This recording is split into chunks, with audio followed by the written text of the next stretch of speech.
Барлықтарыңа сәлем, арнамызға қош келдіңіздер. Бүгінгі бізде кезекті тақырып ол логарифмдік өрнектер. Бүгінгі сабақта теориясын плюс практикасын жасайтын боламыз. Сондықтан осы видеоларды жіберіп алмас үшін арнамызға тіркеліп, достарыңызға таратуды ұмытпаңыздар. Енді осы сабақты бастамас бұрын сіздерге мына қойылатын сұраққа жауап беріп кетейін. Қазіргі таңда оқушылар айтады, ағай қандай осы материалмен, қандай кітаппен дайындалсақ болады дейді. Мына кітапты ұсынар едім, яғни математика деген кітап, сырты қызыл. Енді осы кітапты сіздер осы Grants Books парақшасынан тапсырыс берсеңіздер болады. Өте жақсы кітап, өзімде бар. Әрине осымен дайындалуға кеңес берер едім. Егер де тапсырыс берем десеңіздер, онда описанияға номерді қалдырып кетейін, соған жазсаңыздар болады. Сонымен біз тақырыпты бастайық. Кеттік. Бұл жерде мысалы сіздер көрсеткіштік функцияны өттіңіздер, көрсеткіштік функцияны білеміз. Мысалы, 3-тің x дәрежесі тең 81 дейді.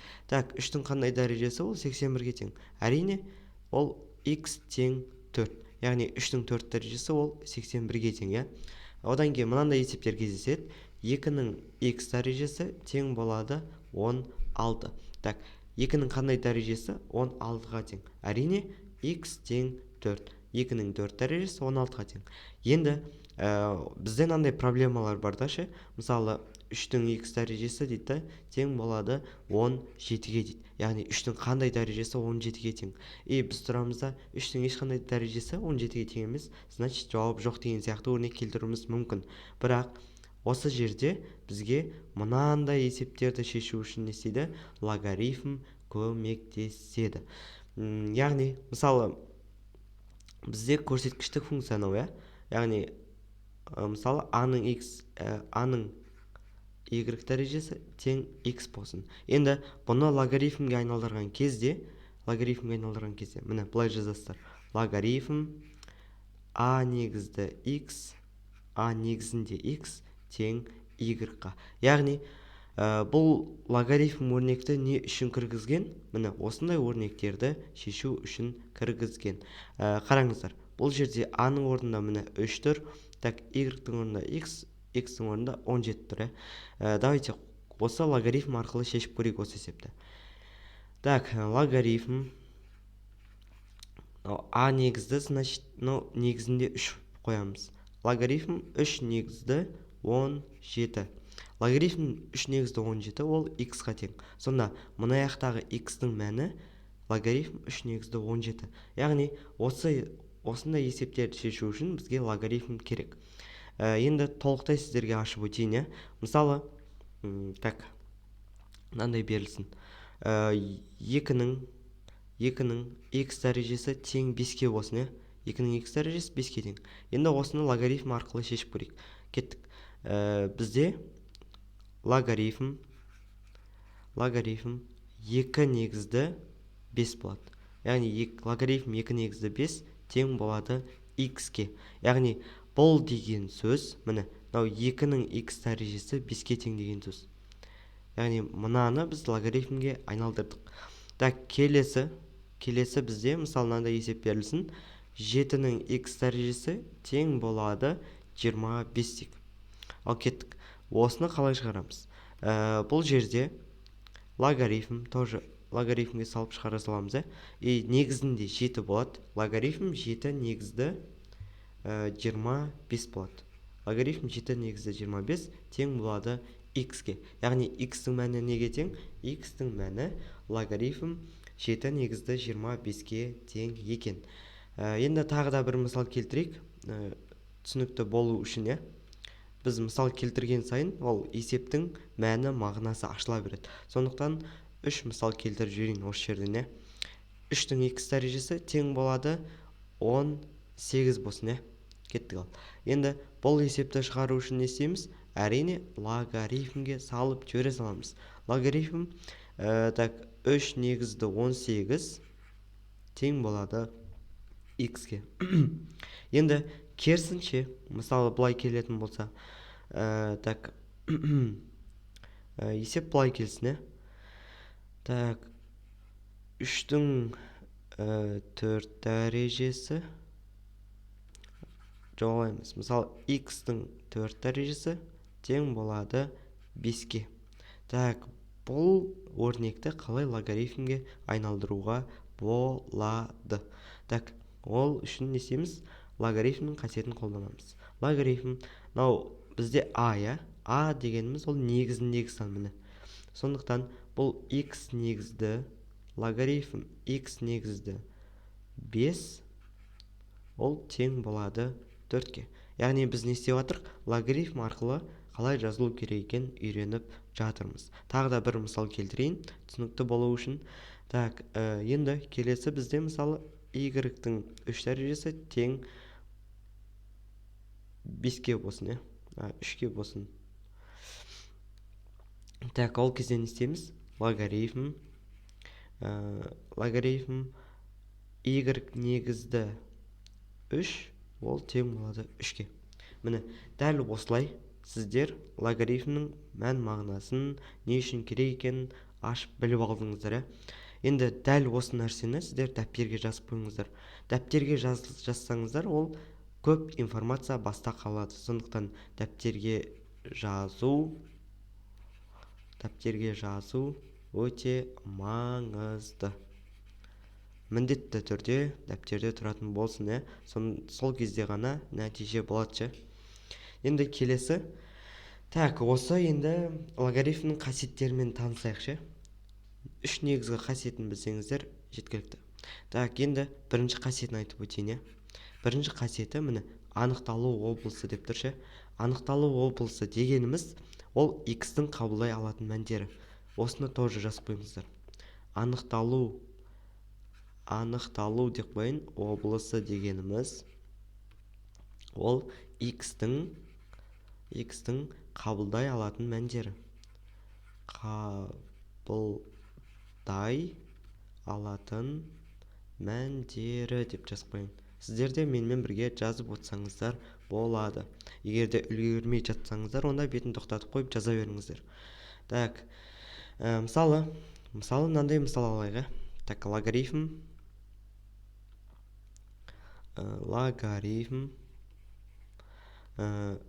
а негізді x, ол тең болады y-ке. Так, бізде x-тің қабылдай алатын мәндері. Яғни бұл деген сөз, керісінше көрсеткіштік функцияға айналдырсақ, a-ның y дәрежесі тең болады x-ке. Бұл жердегі x, яғни оң сан, ал оң санның дәрежесі всегда оң болады. Оң сан болып қалады. Сондықтан x-іміз оң санға тең. Оң сандар қандай сандар? X үлкен 0-ден. Яғни мына тұратын мән, мына жерде тұратын мән тек қана оң сандар бола алады. Теріс санды никак қоя алмайсыз, и 0-ды никак қоя алмайсыз. Сондықтан тек қана оң сандар тұратын аяқташы.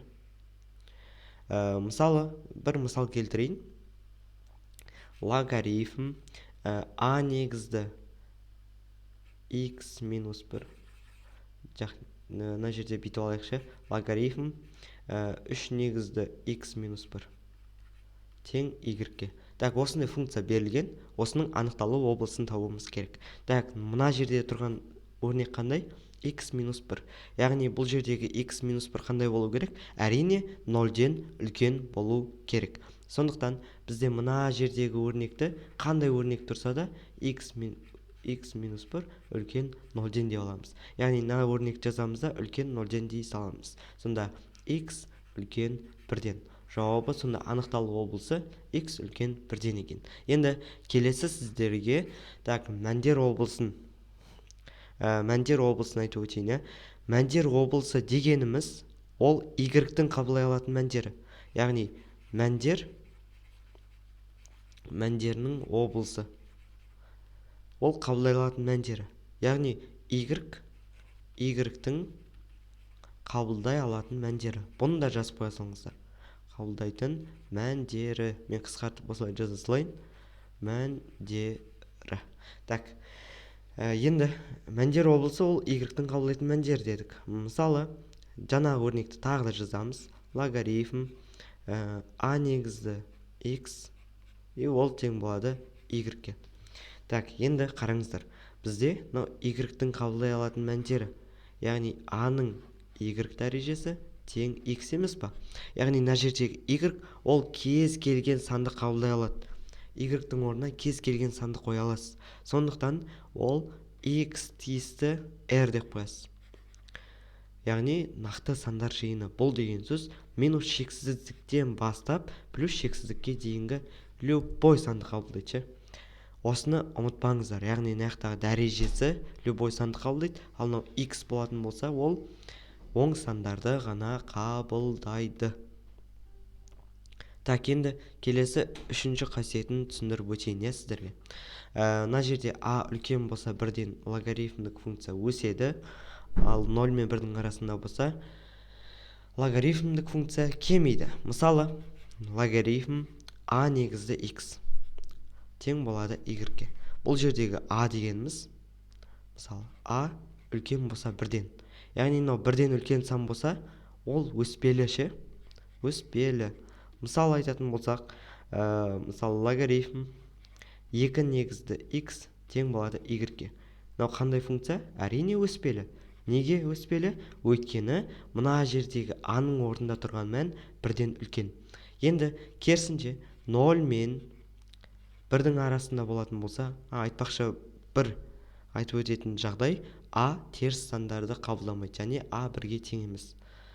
Мына нәрсені ешқашан ұмытпау керек. А тең емес 1-ге, а үлкен 0-ден. Өте маңызды нәрсе ше. Так, енді 0 мен 1-дің арасында жататын болса, ол функция кемімелі. Мысалы келтіретін болсақ, логарифм, так, 0,5-тен x тең болады y-ге. Мынау а-ның орнында тұрған сан, ол 0 мен 1-дің арасында жатыр ғой, сонда бұл функция кемімелі деп айтасыздар. Бұл нәрсені ұмытпаңыздар. Енді келесі логарифмнің қасиетіне көшейік. Так, логарифмнің барлық қасиетін айтамын. Міндетті түрде жазып отырыңыздар. Ол оңай болсын, қиын болсын, главный есте қалу керек. Енді мына нәрсені тағы да айтамын мен ше, оқушылар. Бұл нәрсені видеоның соңына дейін айтып өтем. Миларыңызда жатталып қалады ше. Қараңыздар. А, мынау негізінде тұратын сан а бар емес па? Ол 0-ден үлкен и 1-ге тең емес. Яғни а-ның орнына теріс сан қоя алмайсыз сіз. Ол 1-ге тең емес. Так, кеттік ал. Енді логарифм а негізді 1 тең болады 0-ге дейді. Так, мына жерде оп-оңай нәрсе. Бұл қасиетін барлықтарыңыз түсініп аласыздар. А негізінде 1 тең болады 0-ге. Так, бұл деген сөз а-ның 0 дәрежесі. Қараңыздар. Басқа түспен жазып көрсетейін. А-ның 0 дәрежесі тең болады 1-ге деген сөз. Яғни а-ның кез келген дәрежесі, 0 дәрежесі, ол 1-ге тең. Сондықтан а негізінде 1, ол тең болады 0-ге. А дегеніміз ол бізде мына шарттарды қабылдайтын сандар. Енді кезекті практикаға оралайық. Так, практика не деген екен бізге? Так, логарифм 2 негізді 1, ол неге тең дейді? Так, логарифм 2 негізді 1, ол 0-ге тең. Неге? 2-ның 0 дәрежесі, міне 2-ның 0 дәрежесі өйткені 1-ге тең. Келесі, логарифм 8 негізде 1, ол да тоже 0-ге тең. Неге? Өйткені 8-дің 0 дәрежесі ол 1-ге тең. Келесі, логарифм 15 негізде 1, ол тоже 0-ге тең. Яғни 15-дің 0 дәрежесі ол 1-ге тең. Бірінші қасиеті кетті. Енді келесі екінші қасиетіне оралайық. Так, мына нәрсені тағы да айтып өтейін. Бұл жердегі а, міне мынау а, 2 а тұр бұл жерде. 0-ден үлкен және де 1-ге тең емес. Так, енді логарифм а негізді а 1-ге тең дейді. Так, бұның мағынасы қандай? Неге 1-ге тең деген сұрақ туындайды сіздерге.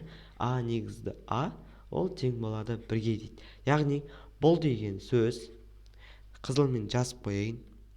Міне, көрсеткіштік функцияға айналдырған кезде, яғни а-ның міне аның бір дәрежесі 0 аға тең. Аның бір дәрежесі аға тең. Ол очевидный нәрсе, барлығымызға белгілі. Яғни аның бір дәрежесі ол аға тең. Яғни бұл жерде логарифм а негізді а ол 1-ге тең. Сонда бізде логарифм 2 негізді 2 ол тоже 1-ге тең. Неге? Өйткені 2-ның бір дәрежесі ол 2-ге тең. Так, логарифм 3 негізді 3 ол тоже 1-ге тең. Неге? Өйткені 3-дің бір дәрежесі ол 3-ге тең.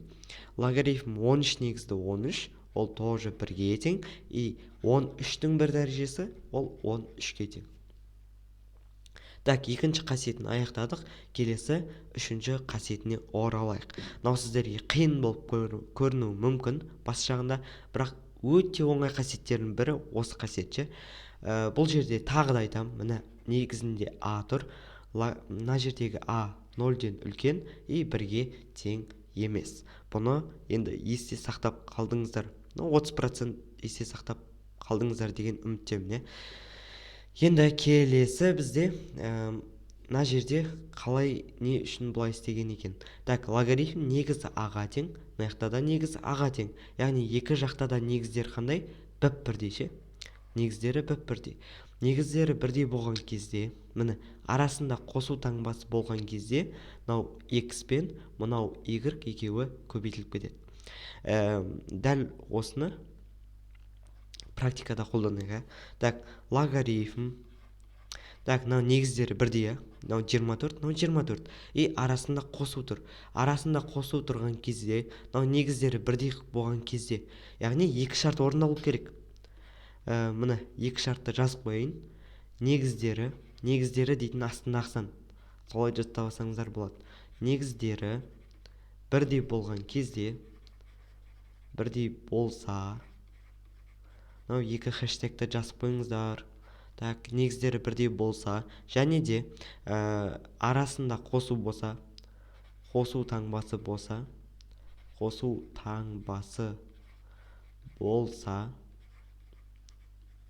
онда көбейтіліп кетеді. Яғни төбесінде тұрған сандар көбейтіліп кетеді.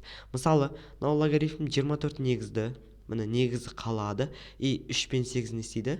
Көбейтіледі. 3 көбейту 8 тең болады логарифм 24 негізді 24. Так, бұл дегеніміз мына қасиетке дәл келеді. Логарифм а негізді а ол 1-ге тең. Значит, мына жердегі логарифм 24 негізді 24 ол да тоже 1-ге тең. Сонда 24-дің бір дәрежесі 24 емес па? Сондықтан бұл өрнектің мәні 1. Так, келесі есеп бізде негіздері бірдей, міне негіздері бірдей. Так, бірінші хэштег бар, бүйтіп дұрыс қойып қояйық. Так, арасында қосу тұр. Значит, арасында қосу бар, значит, бізге төбесін көбейте беруге болады уже.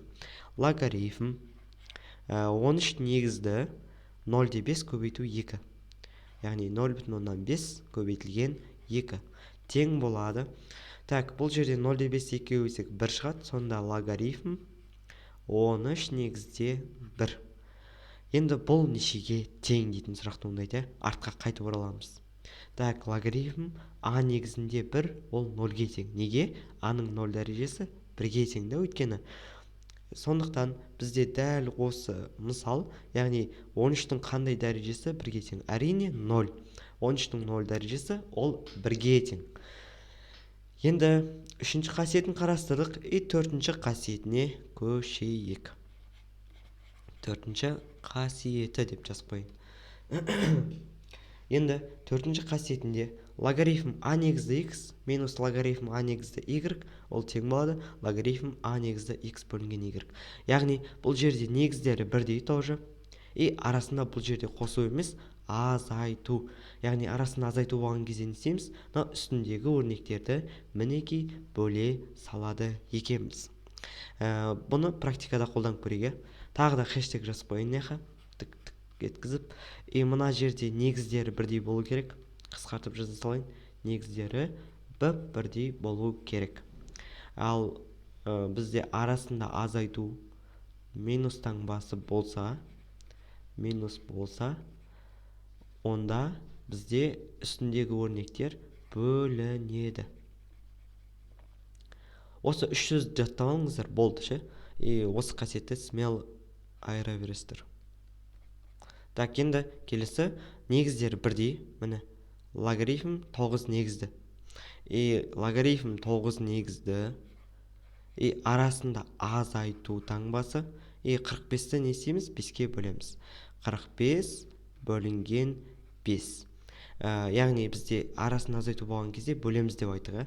Сондықтан логарифм 9 негізді 45-ті 5-ке бөлсек, ол бізде 9 болады. Яғни логарифм 9 негізді 9, ол 1-ге тең. Сонымен бұл 4-ші қасиет аяқталды. Енді келесі 5-ші қасиетке ораламыз. Енді кезекті қасиеті бізде мынадай. Қараңыздар, бізде логарифм а негізді, міне негізі аға тең ше, x-тің m дәрежесі. Дәл осы жағдайда не істейсіздер? Мынау төбесінде тұрған m-ді, міне дәрежені сіздер міне бұлай логарифмнің алдына шығарсаңыздар болады. Яғни бұл логарифмнің кезекті қасиеті. Яғни m логарифм а негізді x. Яғни m қайда кетті? m логарифмнің алдына секіріп кетті. Міне дәл осы қасиетті осы практикада қолданайық. Енді тағы да айтып кететін нәрсе, ол мына жердегі а үлкен 0-ден және де а тең емес 1-ге. Кеттік. Так, мына жерде логарифм 3 негізді 32. Так, 32 деген бір санның дәрежесіне ұқсап тұр. Әрине ол 2-нің 5 дәрежесі. Сонда логарифм 3 негізді 2-нің 5 дәрежесі. Яғни бізде негізі 3-ке тең, ал төбесіндегі сан 2-нің 5 дәрежесіне тең. Так, бұл жердегі m міне 5. 5-ті не істейміз? Логарифмнің алдына шығарып жібере саламыз. Сонда 5 негізді логарифмнің 3 негізді 2. Яғни дәл осылай сіздер қалдыра саласыздар. Енді кезекті есеп. Келесі есеп бізде логарифм 5 негізді 81. Яғни логарифм 5 негізді 81, ол бізде әрине 3-тің 4 дәрежесі. Бұл 3-тің 4 дәрежесі 4 бізде не істейді? Логарифмнің алдына секіріп кетеді. Сол кезде 4 логарифм 5 негізді 3 қалады. Так, бұл логарифмнің осы қасиетіне байланысты есептер. Енді келесін біліп отырған шығарсыздар, әрине. Логарифм 3 негізді 7-нің 2-ден 1 дәрежесі. Яғни мына жерде тығылып тұрған 2 бар ше, сол 2, ол мына дәрежесіне барған кезде түбірасты болғандықтан, міне түбірасты болғандықтан 2-ден 1 дәрежесі болып барады. Сонда 2-ден 1 не істейді? Мына тұрған 2-ден 1 логарифмнің алдына тоже секіріп кете салады. Сонда 2-ден 1 логарифм 3 негізді 7. Дәл осылай қала салады екен. Осы қасиет түсінікті болса, онда келесі бір қасиетіне назар аударайық. Енді қараңыздар, бұл жерде логарифм жаңағы сияқты, бірақ сәл өзгешелік бар. А-ның n дәрежесі негізі, яғни негізінің дәрежесі болып тұр бұл жерде ше, x. Яғни бұл жағдайда не істейсіздер? n алдына 1 бөлу n болып барады. Яғни жаңа x-тің дәрежесі болған кезде төбесіне барды ғой ше. Ал егерде а-ның дәрежесі болса, міне астына барады. Сонда 1 бөлінген n логарифм а негізінде x. Енді дәл осы қасиетті давайте осы практикада қолданып көрейік. Бізде логарифм 8 негізді 5. 8 дегеніміз ол неше дәрежесі? Әрине 2-нің 3 дәрежесі. Логарифм 2-нің 3 дәрежесі негізінде 5 болады. Так, 2-нің 3 дәрежесі негізінде 5. Так, бұл жердегі 3 не істейді? Логарифмнің алдына бөлу болып шығады. Яғни 1 бөлу 3 логарифм 2 негізде 5 болады. Жауабы осылай қалады. Келесі бізде 243 дейтін, ол 3-тің 5 дәрежесі. Значит, логарифм 3-тің 5 дәрежесі негізінде 7. Яғни 5 не істейді? Логарифмнің алдына шығып кетеді. 1 бөлу 5 болып барады. И логарифм 3 негізде 7. Яғни бұл жердегі қасиетіне негізіндегі дәреже астына барады, ал үстіндегі дәреже үстіне барады. И осы нәрсені жаттап алсаңыздар жеткілікті. Келесі қасиет бізде бір өте бір жақсы есеп негізі. Логарифм. Жаңа айттым ғой, мына жерде 2 тұратын болса 2-ден 1 дәреже, ал 3 тұратын болса 3-ден 1 дәреже. Сонда 11-дің 3-ден 1 дәрежесі. И 3-ден 1 дәрежесі негізінде 2 болады. Тең болады. 3-ден 1 мынаның алдына барады. 1 бөлінген 3-ден 1 болып барады. Енді логарифм бізде 11 негізде 2 қалады. Енді мына жерде қалай істеймін дейтін сұрақ туындайды көбісінде. Мынау көбісін қинайды. Мына нәрсе көбісі ошибка жасайды осы жерден. Қараңыздар, мына методты пайдалансаңыздар өте оңай. 1 бөлінген 3-ден 1. Бөлуді көбейтуге айналдырған кезде не істейді? 1 мен 3-дің орнына ауысып кетеді. Яғни 1 көбейту 1-ден 3. Сонда бұл 1-ге 3-ті көбейтсек неше? Әрине 3. Сонда бұл 3 төбесіне барады.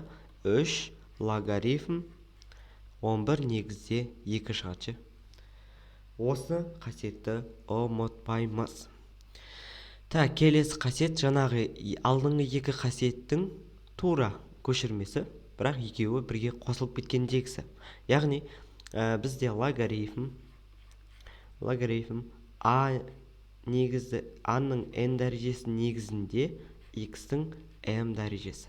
Яғни бұл жерде m төбесіне барады, ал n астына кетеді. Сонда m бөлінген n. И логарифм бізде m мен n кетіп қалды, а негізінде x қалады. Енді осыны давайте практикада қолданып көрейік. Мына жерде логарифм 8.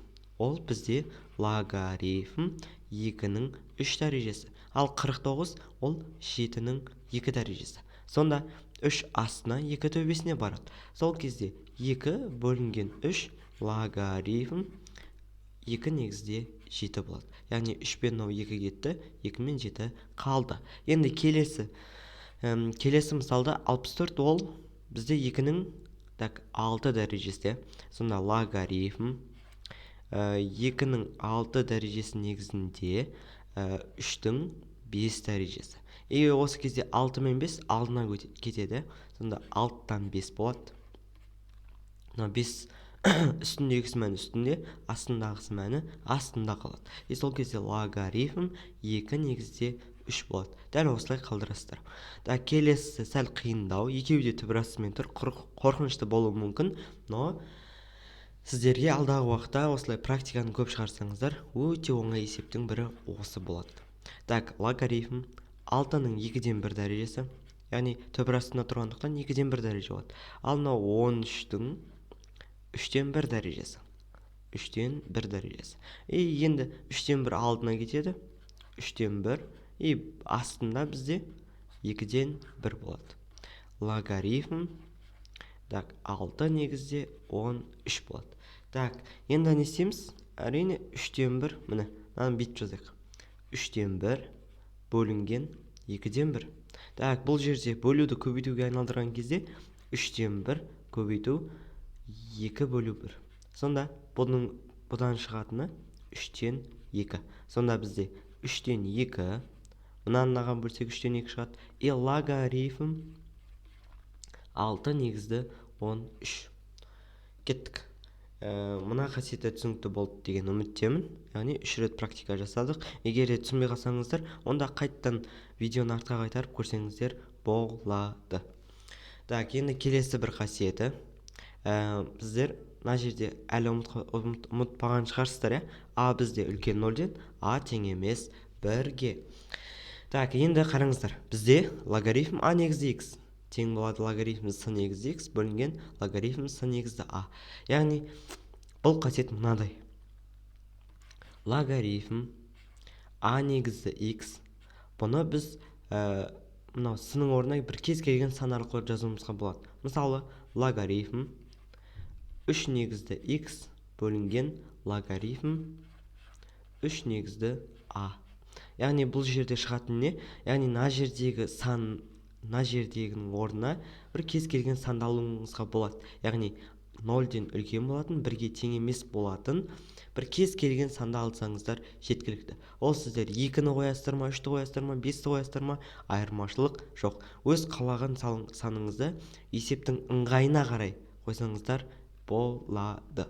Яғни логарифм, мысалы 2 деген сан алайық, 2 негізді x бөлінген логарифм 2 негізді а. Яғни астында а болғандықтан астына аны жазамыз, үстінде x болғандықтан үстіне x-ті қоямыз. Так, енді біз бұны практикада қалай қолданамыз деген сұрақ туындап отқан шығар іштеріңізде. Мына есепті қараңыздар. Өте күрделі сияқты, бірақ осы бір формуламен шыға салатын есеп ше. Так, тең деп кеңдеу жазайық. Логарифм 3-тен 2. Так, мынау а-мыз бізде 3-ге тең, ал x-міз 2-ге тең. Біз давайте любой сан алайық. Мысалы 5. 5 емес, 10 алайық ше. Кез келген сан. Мысалы логарифм 10 негізде 2 и бөлінген логарифм 10 негізде 3. Яғни біз а-ның орнына 10 деген санды ала салдық ше. И келесісінде дәл осылай жазамыз. Логарифм 10 негізде 5 бөлінген логарифм 10 негізде 7. Келесі үшінші өрнекті де, яғни мына өрнекті де дәл солай жазамыз.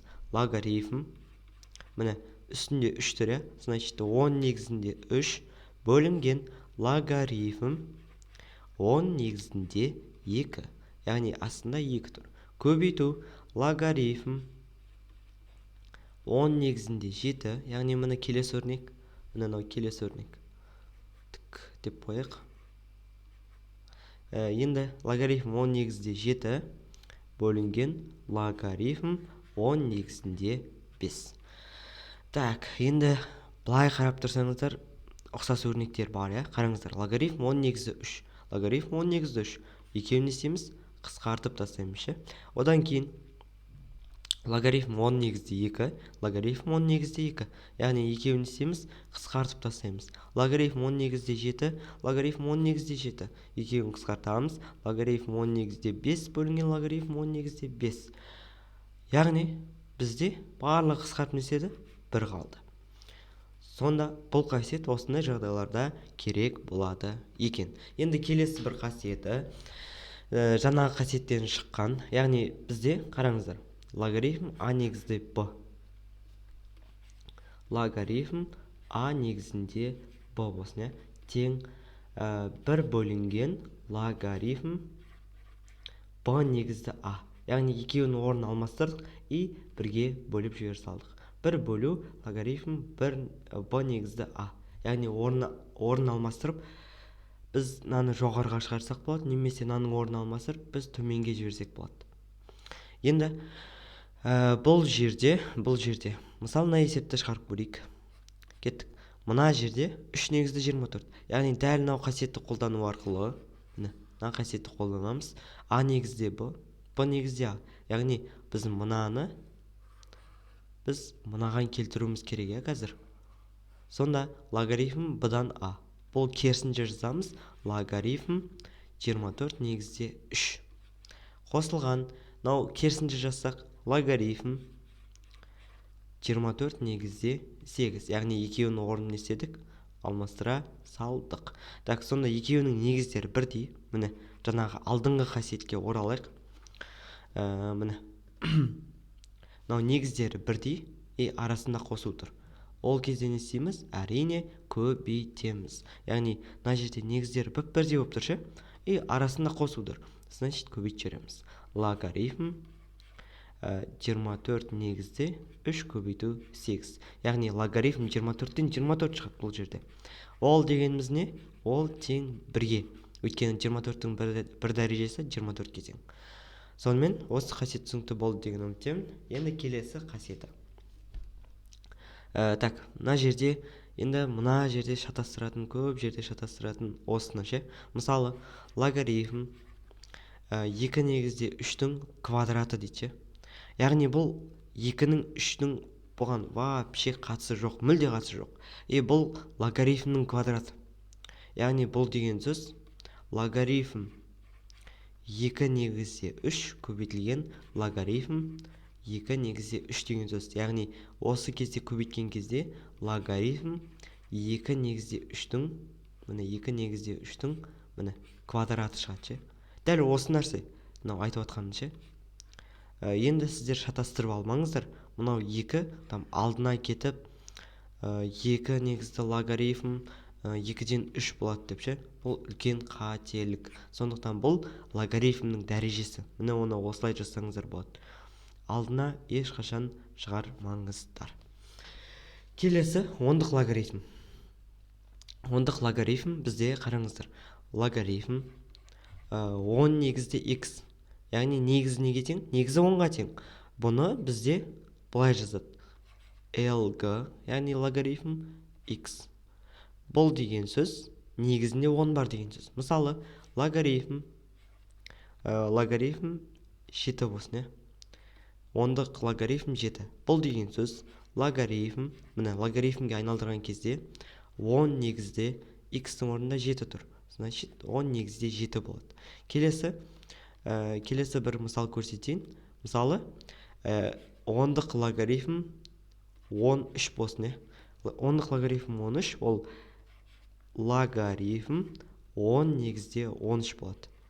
Енді мына нәрсені ұмытпаңыздар. lg, яғни ондық логарифм 10, ол дегеніміз логарифм 10 негізде 10. Яғни ол 1-ге тең. Сонда lg 10, ондық логарифм 10, ол 1-ге тең. Ал ондық логарифм 1 болса, қазір сіздерге дәлелдеп көрсетейін. Логарифм 10 негізде 1, яғни 0-ге тең. Оның 0 дәрежесі 1-ге тең өткені. Міне. Осыны жақсылап есте сақтап алыңыздар. Келесі қасиет ол логарифм e негізде x. Яғни бұл жерде e деген ол тұрақты шама. Мысалы, физикада бар ғой константа ше. Бір нәрсе тұрақтысы деген сияқты. Мысалы, r тең 8/31 деген сияқты бір тұрақтылар бар ғой ше. Сол сияқты математикада да бір тұрақтылық бар ше. Ол e деген сан. Ол e деген сан 2,7 бір нәрсеге тең ше, ары қарай кете береді. Ол маңызды емес. Сіздер e түрінде жаттасаңыздар жеткілікті. Так, бұл дегеніміз, мысалы, логарифм e негізде x, ол тең болады ln x-ге. Яғни қысқартып біз ln x деп жазамыз. Міне, екі қысқартып жазылатын нәрсе бар. Жаңағы ондық логарифм және де натурал логарифм. Міне мынау бізде натурал логарифм. Так, енді бұл жерде былай. Мысалы, ln, яғни натурал логарифм 7, ол бізде логарифм e негізді 7-ге тең. Ал ln 1 болса, ln 1, ол логарифм e негізде 1-ге тең. e-нің 0 дәрежесі 1-ге тең болғандықтан бұл 0 болады. Яғни ln e, бұл логарифм e негізде e. Яғни бұл 1-ге тең. Сонда осы қасиеттерді, осыларды жаттап алсаңыз болады. Енді сіздерге тағы да бір қасиеттерін айтып өтейін. Мына қасиетті міндетті түрде ұмытпаңыздар. Мысалы, ln 7 қосылған ln 5. Осыны тұрады ln 12 дей салады ше. Ол үлкен қателік. Қараңыздар, мынаның негіздері бірдей. Екеуінде ln. Значит, бұны қосылған кезде көбейтіп жібереміз. Яғни ln 7 көбейту 5 болады. Тең ln 35. Яғни осылай шығара саласыздар. Жаңада ондық логарифмде де дәл солай. lg мысалы 10 болсын и азайту lg 2 болсын. Ол кезде сіздер не істейсіздер? Азайтылған кезде бөлесіздер. Яғни негіздері бірдей, екеуі де lg. Яғни бұл жерде lg 10 бөлінген 2 тең lg, яғни ондық логарифм 5 шығады. Сіздер мынаны шатастырмаңыздар. ln 7 қосылған lg 5, екеуі lg 35 болмайды. Өйткені негіздері мынау ln, мынау lg, екеуі екі түрлі. Сонымен бүгінгі сабақ аяқталды. егер де жаңағы ентға дайындалам, кітап таппай жүрмін десеңіздер, жаңағы Инстаграм парақшасынан іздесеңіздер болады. Осы номерді тағы да айтамын, номерді осы описанияның соңына қалдырып кетемін. Егер де осы кітап маған керек десеңіздер, осы адамға жазсаңыздар болады. Сонымен бүгінгі сабақ аяқталды. Егер де келесі практикалық сабақ шықсын десеңіздер, онда достарыңызға таратып лайк басуды ұмытпаңыздар. Жақсы, сау, саламатта.